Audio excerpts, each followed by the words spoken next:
जय श्री राम। ओम नमः शिवाय। कैसे हैं आप सभी?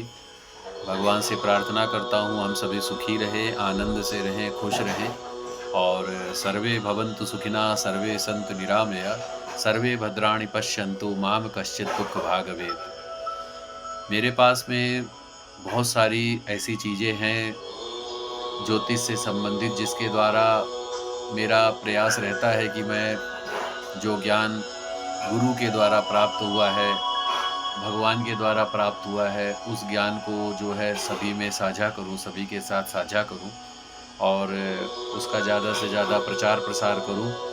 काफ़ी दिन हो गया मुझे वीडियो बनाए हुए और अब प्रयास रहेगा कि मैं ज्योतिष से संबंधित जो भी जानकारियाँ मुझे अपने गुरु के द्वारा प्रदान की गई हैं और तो वो ज्ञान मैं आप सभी में वितरित करूँ, आप सभी के साथ साझा करूँ।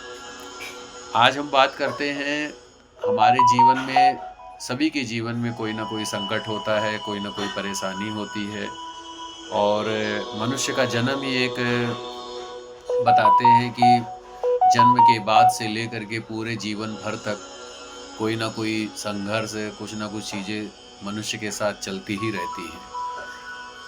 हर व्यक्ति के जीवन में कुछ ना कुछ उतार चढ़ाव है, कुछ ना कुछ सुख दुख है, कुछ ना कुछ हानि लाभ है, कुछ ना कुछ परेशानियां हैं, कुछ ना कुछ अच्छाइयां भी हैं। लेकिन जैसा कि हमारे ऋषि मुनियों ने बताया है, हमारे ज्योतिष शास्त्र में भी जो कहा गया है, तो कुछ हम जब उसका सहारा लेते हैं तो कुछ हमें जो है उसके द्वारा लाभ की प्राप्ति होती है, हमारा कार्य बनने लग जाता है। और क्योंकि कहा भी गया है रामायण में कि मंत्र महामनि विषय व्याल के, मेटत कठिन कुअंक भाल के। मंत्रों के द्वारा व्यक्ति कोई भी कार्य किया जा सकता है, कोई भी कार्य सिद्ध किया जा सकता है, बस उसका सही तरीके से उसकी साधना की जाए, उसका नियम पालन किया जाए, उसका जो है जो साधना विधि है उसको बढ़िया तरीके से किया जाए, नियम से किया जाए, तो व्यक्ति को अवश्य सफलता मिलती है। तो इन्हीं पर आधारित आज मैं आपके सामने लेकर के आया हूँ कि आपके जीवन में जितनी भी प्रकार की समस्याएं हैं, उन समस्याओं का निजात आप किस तरीके से, किसके द्वारा प्राप्त कर सकते हैं। ऐसा कौन सा पूजन है, ऐसा कौन सा व्रत है, ऐसा कौन सा पाठ है, ऐसे कौन सी भगवान के कथा की विधि है जिसके द्वारा हम अपने जीवन की समस्याओं से निजात पा सकते हैं, उनसे छुटकारा पा करके सुखमय जीवन बिता सकते हैं। सबसे पहले,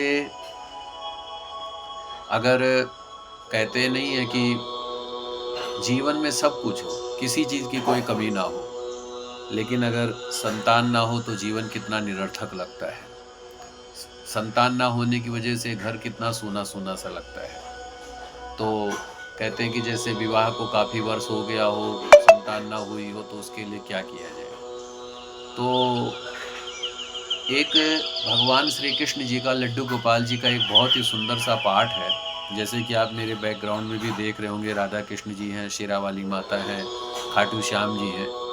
तो लड्डू गोपाल जी का एक बहुत ही सुंदर सा प्यारा सा पाठ है। कस्तूरी तिलकम ललाट पटले वक्षस्थले कौस्तुभम, नासाग्रे वरमौक्तिकम करतले वेणु करे कंकड़म, सर्वांगे हरिचंदनम सुललितम कंठे च मुक्तावली, गोपिस्त्रो परवेष्ठितो विजयते गोपाल चूड़ामणि।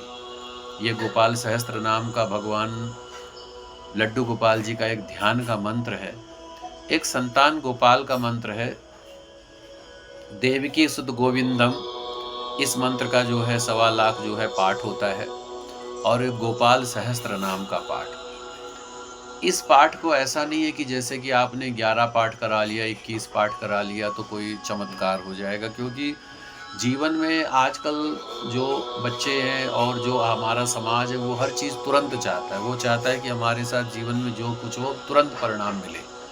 लेकिन आपको पता है कि कोई भी चीज़ जो है तुरंत नहीं मिलती, और जो तुरंत मिलती है वो नुकसानदेह होती है।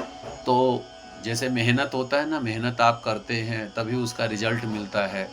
करत करत अभ्यास के जड़मति हो तो सुजान, रसरी आवत जात है सिर पर परत निशान। सो ये जो पाठ है, इस पाठ को नियमित कराना चाहिए। नियमित कहने का अर्थ क्या है कि जैसे कि आपके घर में साल, 2 साल, 3 साल ये पाठ चलता रहे, रुके ना, जब तक जो है कामनाओं की पूर्ति नहीं हो जाती है तब तक। तो इस पाठ को नियमित करवाने से आपको भगवान की कृपा से अवश्य जो है लड्डू गोपाल जी का आशीर्वाद प्राप्त होता है। भगवान श्री राधा कृष्ण जी के आशीर्वाद से एक उत्तम संतान का सुख प्राप्त होता है। गोपाल सहस्त्र नाम का पाठ करवाने से और देवकी सुत गोविंदम वासुदेव जगतपति देहि में तनम कृष्णम त्वाम अहम शरणम गता, इस मंत्र का सवाला पाठ करवाने से संतान की प्राप्ति अवश्य होती है। अब दूसरी सबसे बड़ी जो समस्या है हमारे जीवन में, सब कुछ है पर हमारा परिवार बिखर रहा है, हमारे परिवार में एकता नहीं है। आए दिन कोई ना कोई ईगो की प्रॉब्लम से, एक अहंकार की वजह से, और एक जो है घमंड की वजह से, और एक गुस्से की वजह से परिवार बिखर जाता है, परिवार टूट जाता है। परिवार में प्रेम नहीं है, पति पत्नी में प्रेम नहीं है, पिता पुत्र में प्रेम नहीं है, भाई भाई में प्रेम नहीं है, भाई बहन में प्रेम नहीं, माता पिता में प्रेम नहीं है बच्चों का, या माता पिता का बच्चों से प्रेम नहीं है। कई ऐसे कारण हैं। तो इसके लिए हमें क्या है, गणेश जी का एक बहुत ही सुंदर सा पाठ है, गणपति सहस्त्र नाम, गणेश जी के 1000 नाम। और गणपति अथर्वशीष, गणपति अथर्वशीष ओम भद्रं कर्णेभिरति शांति, ओम त्वमेव केवलम कर्तासि तुम्हें केवलम धर्तासि तुम्हें केवलम कर्तासि। ये गणपति सहस्त्र नाम का पाठ और जो है गणपति अथर्वशीष का पाठ, ये पाठ कराते रहना चाहिए। इस पाठ को कराने से जो है परिवार की जो विघ्न बाधाएं हैं, जो परिवार का विघटन है, परिवार में जो दूसरे की तनातनी है, वो खत्म होती है और प्रेम आता है। ऐसे ही आजकल हर कोई चाहता है कि मेरा मान सम्मान हो समाज में। मान सम्मान की वजह से हर कोई भाग रहा है, शायद मैं भी भाग रहा हूँ, आप भी भाग रहे हैं। और अगर मैं कह दूं कि मुझे मान सम्मान नहीं चाहिए तो मैं झूठ बोल रहा हूँ, या आप कह दें आपको मान सम्मान की भूख नहीं तो आप झूठ बोल रहे हैं। मान सम्मान तो सबको चाहिए, ऐसा कोई व्यक्ति नहीं जिसको मान सम्मान नहीं चाहिए। समाज में प्रतिष्ठा नहीं चाहिए, समाज में इज्जत नहीं चाहिए कि लोग जाएं, हमें हमारा सम्मान करें, हमें रिस्पेक्ट दें, और हम सभी के बीच में एक अच्छे व्यक्ति कहलाए जाएं, एक अच्छे इंसान कहलाए जाएं। तो उसके लिए हमें क्या करना चाहिए? जैसे कि ग्रहों में हमारे सूर्य भगवान हमारे ग्रहों में राजा कहे जाते हैं। जब भगवान सूर्य उदित होते हैं तो देखते हैं आप पूरा संसार कितना प्रकाशित हो जाता है। एक छोटी सी ट्यूबलाइट जब हम जलाते हैं तो कमरे में रोशनी आती है, पर जब भगवान सूर्य जब उदित होते हैं पूरे संसार में प्रकाशित कर देते, अरबों खरबों गुना ट्यूबलाइट के बराबर उनकी रोशनी होती है। तो एक पाठ आता है भगवान सूर्य का, आदित्य हृदय स्तोत्र। जी हाँ, आदित्य हृदय स्तोत्र का एक पाठ है। उस पाठ को करवाने से, और भगवान सूर्य के 108 नाम है, ये पाठ करवाने से आपको समाज में प्रतिष्ठा की प्राप्ति होती है, समाज में इज्जत की प्राप्ति होती है, समाज में मान सम्मान की प्राप्ति होती है। तो इस पाठ को अवश्य करवाना चाहिए। अब उसके बाद में आते हैं कि भैया सब चीज़ें तो ठीक है, संतान भी है, इज्जत भी बहुत है, घर में प्रेम भी बहुत है, लेकिन एक चीज़ ना हो तो आदमी बिल्कुल अधूरा है। वो क्या है? पैसा। और आजकल तो पैसे की बहुत ही ज़्यादा सबको ज़रूरत है। ऐसा कौन सा व्यक्ति है जो कहता है कि मुझे धन की चाह नहीं है? लोग हम लोगों के ऊपर क्लेम करते हैं पंडित जी बड़े लोभी हैं, लालची हैं, पाखंडी हैं, पर वो स्वयं अपने अंदर झांक कर नहीं देखते कि वो स्वयं कैसे हैं। वो भी पैसा बहुत, मतलब कि पैसे का उनको भी कि भाई ऐसा कौन सा व्यक्ति है जिसको मतलब सुंदर मकान नहीं चाहिए, सुंदर गाड़ी नहीं चाहिए, सुंदर दुकान नहीं चाहिए, सुंदर फैक्ट्री नहीं चाहिए? कौन ऐसा व्यक्ति है? और अगर कोई इसके लिए प्रयास करता है तो इसमें कोई झूठ बात नहीं है, इसमें कोई वो नहीं। भाई हर आदमी आगे बढ़ने का प्रयास करता है, हर आदमी को आगे बढ़ने का अधिकार भी है।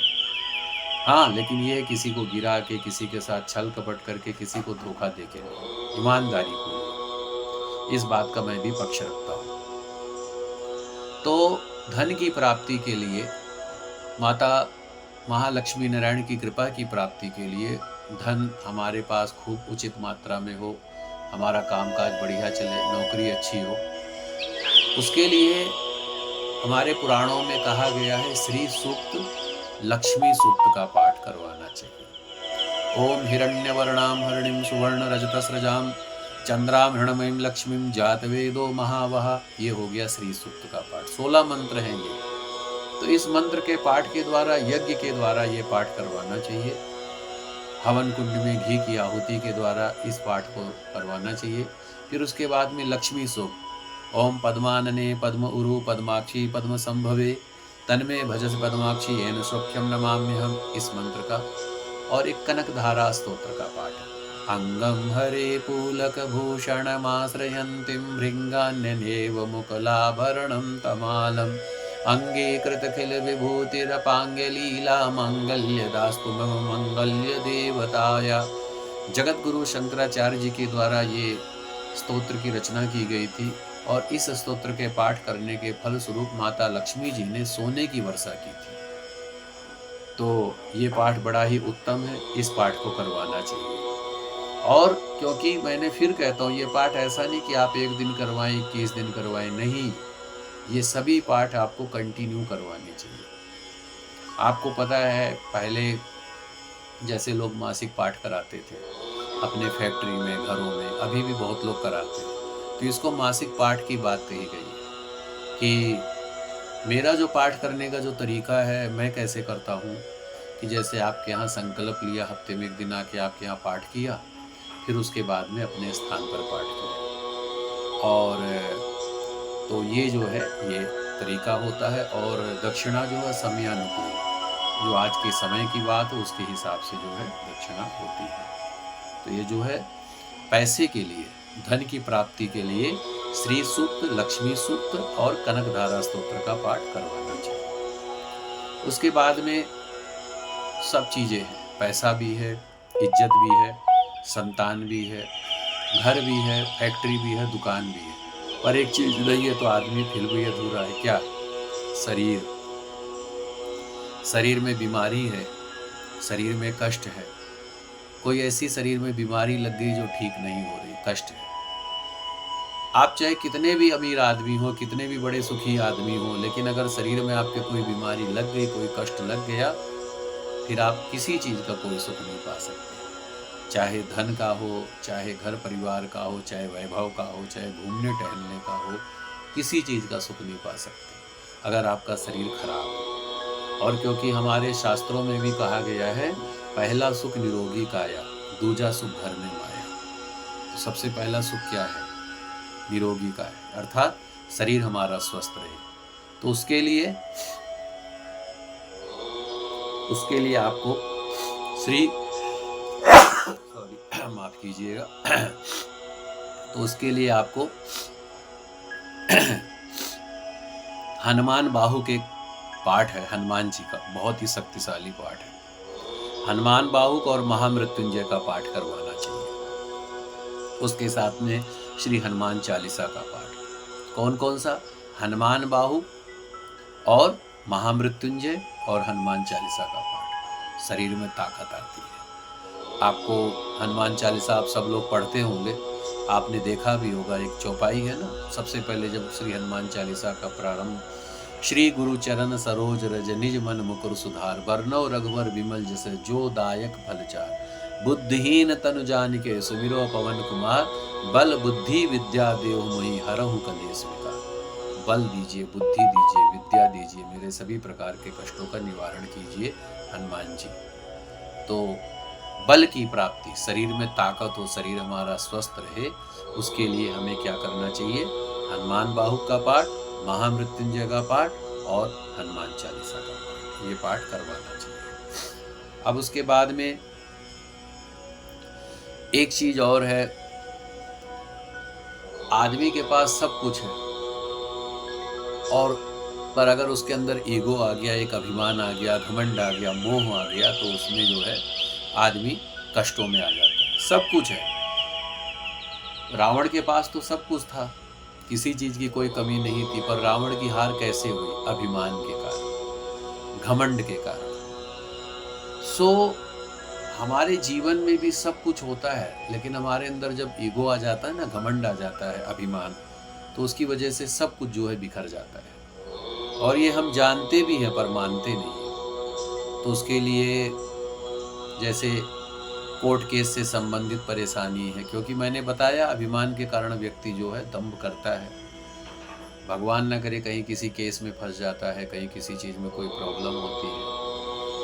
तो कोर्ट केस से छुटकारा पाने के लिए, कोर्ट केस से निवारण के लिए श्री सुंदरकांड का पाठ बहुत ही उत्तम है। सुंदरकांड का पाठ करवाना चाहिए कोर्ट केस से छुटकारा पाने के लिए। सरकार से संबंधित कोई विवाद है, कोई समस्या है, सुंदरकांड का पाठ करवाएं, आपको उससे निवारण हो जाएगा। उसके बाद में फिर ये बात आती है कि जैसे शरीर में कोई बीमारी आ गई है, जैसे मैंने पहले बताया था हनुमान जी का पाठ। इसके साथ साथ आप जो है कोई गंभीर बीमारी हो गई है, उस बीमारी का उपाय नहीं नजर आ रहा है, 2 पाठ फिर बताता हूँ। दुर्गा सप्तशती का पूरा पाठ करवाना चाहिए और महामृत्युंजय का पाठ। महामृत्युंजय ओम ह्रौं जूं सा ओम भूर्भुवः स्वः त्र्यंबकं यजामहे सुगंधिं पुष्टिवर्धनम् उर्वारुकमिबन्धनान् मृत्योर्मुक्षीमामृतात् ओम स्वाहा भुवः सहजो भव। महामृत्युंजय का पाठ करवाना चाहिए। अब आदमी कई बार कर्तव्य मूड हो जाता है, उसको अच्छे बुरे की समझ नहीं आती है, उसको पता नहीं चलता मैं क्या करूं क्या ना करूं, उलझनों में आ जाता है, समस्याओं में घिर जाता है, मन में अशांति आ जाती है। सब चीजें होती पर मन में शांति ना हो तो कितना बेकार लगता है सब कुछ। उलझनों में आदमी घिरा रहता है और जब उलझनों में होता है तब उसको कुछ समझ नहीं आता अपने अच्छे बुरे का कि क्या करे क्या ना करे। उसके लिए शिवाष्टक का पाठ करना चाहिए। शिवाष्टक का पाठ भगवान शंकर जी का, और जो है ओम नमक चमक का पाठ करवाना चाहिए। ओम नमः शंभवाय च मयो भवाय च नमः शिवाय च शिवतराय च नमः शंकराय च महेश्वराय च नमः, इसका और शिवाष्टक का पाठ करवाना चाहिए। उसके बाद में जैसे कि आपने पढ़ाई बहुत अच्छी की है, डिग्रियां बहुत अच्छी मिल गई है, आपको जानकारी भी बहुत अच्छी है, पर आपको काम ही नहीं मिल रहा है, तब क्या करेंगे? जब आपको काम ही नहीं मिल रहा होगा तब आप क्या करेंगे? जब आपको नौकरी नहीं मिल रही है तब क्या करेंगे? बिजनेस आपका नहीं चल रहा है तब क्या करेंगे? उसके लिए एक माता भगवती का, एक पद्मावती माता का एक मंत्र है, उस मंत्र का जो है पाठ करवाना चाहिए। मंत्र इस प्रकार है, ओम नमः भगवती पद्मावती रिद्धि सिद्धि दायिनी दुख दारिद्र्य हरिणी। इस मंत्र का जो है पाठ परमानेंट करवाना चाहिए। उसके बाद में ये हमने आपको कुछ जो है विशेष जानकारी प्रदान की है, जो मुझे अपने गुरु के द्वारा प्राप्त हुआ है और जो भगवान की भक्ति के द्वारा, भगवान के कृपा के द्वारा जो ज्ञान मुझे प्राप्त हुआ है वो मैंने आप लोगों के साथ साझा किया है। आप लोग मुझे सेवा का अवसर दें और इस पाठ के द्वारा आप अपना भी कल्याण करें, मैं भी अपना कल्याण करूं। बहुत बहुत धन्यवाद। जय श्री राम। ओम नमः शिवाय। हर हर महादेव।